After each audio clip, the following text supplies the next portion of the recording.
എല്ലാവർക്കും നമ്മുടെ പുതിയ വീഡിയോയിലേക്ക് സ്വാഗതം. അപ്പോൾ നമ്മുടെ വീഡിയോസൊക്കെ ആദ്യമായിട്ടാണെന്നവരാണെങ്കിൽ ചാനൽ കയറിച്ചേക്കിട്ട് നമ്മുടെ വീഡിയോസൊക്കെ കണ്ട് ഇഷ്ടപ്പെടുകയാണെങ്കിൽ സബ്സ്ക്രൈബ് ചെയ്ത് കൂടെ കൊണ്ടേ ഗൈസ്. അപ്പോൾ നമ്മുടെ വെയിറ്റ് ലോസ് ജേർണിയുടെ ആദ്യത്തെ വീഡിയോ നല്ല റെസ്പോൺസ് ആയിരുന്നു കേട്ടോ. എന്ന് വെച്ചാൽ 10-25 ലക്ഷം വ്യൂസ് അല്ലെ 1 മില്യൺ വ്യൂസ് അങ്ങനെയൊന്നുമല്ല ഞാൻ ഉദ്ദേശിച്ചത്. എൻ്റെ ചാനലും എൻ്റെ സബ്സ്ക്രൈബേഴ്സിനെയും വെച്ച് നോക്കിയാൽ, അതിൻ്റെ എണ്ണം വെച്ച് നോക്കിയാൽ എൻ്റെ ആ വീഡിയോയ്ക്ക് നല്ല വ്യൂസ് ഉണ്ടായിരുന്നു, നല്ല റിയാക്ഷൻസ് ഉണ്ടായിരുന്നു, നല്ല നല്ല കമൻസുകൾ ഉണ്ടായിരുന്നു. അതാണ് ഞാൻ ഉദ്ദേശിച്ചത് കേട്ടോ. അപ്പോൾ അതിനകത്ത് കുറച്ച് പേര് കുറച്ച് സംശയങ്ങളൊക്കെ ചോദിച്ചിട്ടുണ്ടായിരുന്നു. ഒന്ന്, വെയിറ്റ് സ്റ്റക്ക് ആകുന്നതിനെ പറ്റിയാണ് ചോദിച്ചിരിക്കുന്നത്. വെയിറ്റ് സ്റ്റക്ക് ആയാൽ നമ്മൾ ഏറ്റവും നന്നായിട്ട് എടുക്കേണ്ടത് ഇൻ്റർമിറ്റൻറ്റ് ഫാസ്റ്റിംഗ് ആണ്. ഇൻ്റർമിറ്റൻറ്റ് ഫാസ്റ്റിംഗ് എന്ന് വെച്ചാൽ 8 മണിക്കൂർ നമുക്ക് ഫുഡ് കഴിക്കാം, 16 മണിക്കൂർ നമ്മൾ ഫാസ്റ്റ് ചെയ്യണം. ഫുഡ് കഴിച്ചത് ഉള്ളതുകൊണ്ടാണ്. അപ്പോൾ 16 മണിക്കൂർ നമ്മൾ ഫാസ്റ്റ് ചെയ്യണം. അപ്പോൾ നമ്മുടെ ലൈഫ് സ്റ്റൈൽ അനുസരിച്ച് ലേറ്റായിട്ട് എഴുന്നേൽക്കുന്നവരായിരിക്കും, പിന്നെ ബ്രേക്ക്ഫാസ്റ്റ് സ്കിപ്പ് ചെയ്തിട്ട് ജോലിക്ക് പോകുന്നവരായിരിക്കും. കാര്യം ധൃതിക്ക് അവർക്കത് കഴിക്കാൻ പറ്റുന്നില്ല. അപ്പോൾ 8 മണിക്കൂർ കഴിക്കുക എന്നുള്ളത് നമ്മുടെ ലൈഫ് സ്റ്റൈൽ അനുസരിച്ച് എനിക്ക് തോന്നുന്നു ഏകദേശം ഒരു 12-12:30 തൊട്ട് നമുക്ക് ഫുഡ് സ്റ്റാർട്ട് ചെയ്ത് തുടങ്ങാം. അവിടെ നിന്ന് അങ്ങോട്ട് 8 മണിക്കൂർ നമുക്ക് ഫുഡ് കഴിക്കാം എന്ന് വെച്ചിട്ട് അന്നേരം അതിനകത്ത് ബേക്കറിയും പേസ്ട്രീസും അല്ലെങ്കിൽ ഐസ്ക്രീംസും ഷുഗർ കണ്ടൻറ്റും ഒക്കെ കൂട്ടി അങ്ങ് കഴിക്കാമെന്നല്ല ഗൈസ്. അതിൽ നമുക്ക് കഴിക്കാൻ ഇഷ്ടമുള്ള ഫുഡുകളൊക്കെ ഇച്ചിരി ക്വാണ്ടിറ്റി കൂട്ടി കഴിക്കാം, അതാണ് ഉദ്ദേശിക്കുന്നത്. പിന്നെ 16 മണിക്കൂർ നമ്മൾ ഫാസ്റ്റ് ചെയ്യണം. അപ്പം എനിക്ക് തോന്നുന്നു ഇപ്പോൾ നമ്മുടെ കേരളത്തിലുള്ളവർക്കൊന്നും ഡിന്നർ സ്കിപ്പ് ചെയ്യാൻ പറ്റാത്തൊരു ഓപ്ഷൻ. ഡിന്നറിനേക്കാളിലും കൂടുതൽ എനിക്ക് തോന്നുന്നു ഒരു 6 മണി തൊട്ട് 8 മണി വരെ ഇങ്ങനെ എന്തെങ്കിലുമൊക്കെ കഴിക്കാൻ തോന്നുന്നവരായിരിക്കും അല്ലേ. അപ്പോൾ നമുക്ക് ചിക്കനൊക്കെ കഴിക്കാൻ തോന്നുമ്പോൾ നമ്മൾ മറ്റേ എയർ ഫ്രൈറിലൊക്കെ ഫ്രൈ ചെയ്ത് കഴിക്കുന്നതൊക്കെ വളരെ നല്ലൊരു ഓപ്ഷൻ ആയിരിക്കും. അങ്ങനെ ചെയ്ത് കഴിഞ്ഞാൽ നമ്മുടെ വെയിറ്റ് സ്റ്റക്ക് ഒന്ന് മാറ്റാൻ പറ്റും. പിന്നെ എക്സസൈസ് ചെയ്യുക, നടക്കുക, ഇതൊക്കെ വെയിറ്റ് സ്റ്റക്ക് മാറ്റാനായിട്ട് നമ്മളെ സഹായിക്കുന്ന കാര്യങ്ങളാണ്.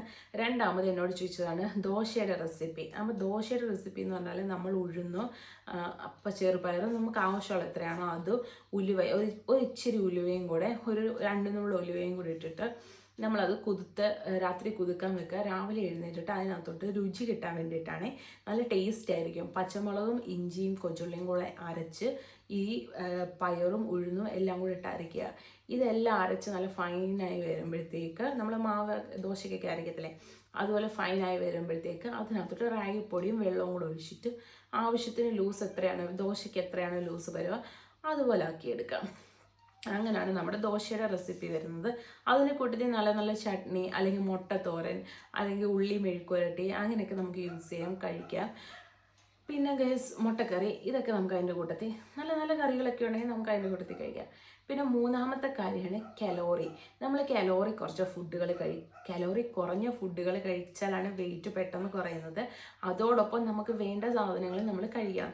ഗുഡ് ഫാറ്റ് എന്ന് പറയുമ്പോൾ കോക്കനട്ട്, പിന്നെ നട്ട്സ്, അങ്ങനെയുള്ള സാധനങ്ങളൊക്കെ ഗുഡ് ഫാറ്റിൽ വരുന്നതാണ്. നമ്മുടെ ബാഡ് ഫാറ്റ് കഴിവതും ഒഴിവാക്കുക ഗൈസ്. നമ്മുടെ ഐസ്ക്രീം, പേസ്ട്രീസ്, ഈ ബാഡ് ഫാറ്റിനകത്ത് വരുന്നത് എങ്ങനെയാണെന്ന് വെച്ചാൽ ഷുഗറും എണ്ണയും അല്ലെങ്കിൽ അങ്ങനെ ഓയിൽ സംബന്ധമായ സാധനങ്ങളോട് കൂടി ചേരുന്നതാണ് ബാഡ് ഫാറ്റ് എന്ന് പറയുന്നത്. മയോണൈസ് അങ്ങനെയുള്ള സാധനങ്ങളൊക്കെ കഴിവതും ഒഴിവാക്കുക. ഈ അൽഫാം ഷവായി ഒക്കെ നമുക്ക് വൈകുന്നേരം വിശപ്പ് തോന്നുമ്പോൾ തിന്നാൻ പറ്റിയ ഒരു ഓപ്ഷനാണ്. പക്ഷേ ഈ അൽഫാമിൻ്റെ തൊലിയില്ലേ, ചിക്കൻ്റെ തൊലി, അത് ഒഴിവാക്കുക. അതിനകത്ത് മറ്റേ ഫാറ്റ് അടങ്ങിയിട്ടുണ്ട്, ഫാറ്റ് ഡെപ്പോസിഷൻ ഉണ്ട് തൊലിക്കകത്ത്, അത് മാറ്റുക. പിന്നെ മയോണൈസ് ഒഴിവാക്കുക, പകരം നമ്മൾ അതിൻ്റെ കൂടെ സാലഡ് കഴിക്കുക, കൊബൂസ് ഒഴിവാക്കുക. അങ്ങനെയൊക്കെ കഴിക്കുകയെങ്കിൽ നമ്മുടെ കൊതി മാറും, നമുക്ക് ഹെൽത്തിയർ ഓപ്ഷനും ആയിരിക്കും കേട്ടോ.